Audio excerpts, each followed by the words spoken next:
এখন থেকে পুরো দেশকে আমি আমার হাতে তুলে নিব। আমি যা চাইব তাই পাইব, যা করতে চাইব তাই করব।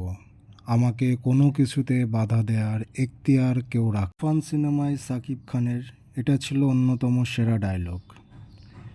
এরপরে অস্ত্র হাতে একের পর এক বারুদে তছনছ করে ফেলতে দেখা গেল সাকিব খানকে। নির্মাতা রায়হান রাফির তুফান ঝড়ে মেতে উঠেছে নেট দুনিয়া।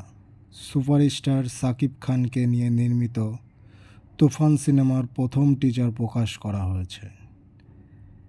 1 মিনিট 21 সেকেন্ডের সেই ভিডিওতে বন্দুক হাতে এন্ট্রি নেন শাকিব খান। এখানেই শেষ নয়, ভিডিওতে দেখা মেলে জনপ্রিয় অভিনেতা চঞ্চল চৌধুরীকে। আর সেই বিখ্যাত সংলাপের অট্টহাসি দিয়ে বলতে শোনা যায়, তুফান, খুব ভয় পাইছি রে, বলে তিনি হাসতে শুরু করেন। এরপরই আরও একবার স্ক্রিনে বিধ্বংসী রূপে হাজির হন শাকিব খান। তুফান সিনেমায় আরও অভিনয় করেছেন অভিনেত্রী মিম চক্রবর্তী, নাবিলা প্রমুখ। তুফান সিনেমা মূলত একটি অ্যাকশন ফিল্ম। এটি গডফাদারের গল্প নিয়ে নির্মিত।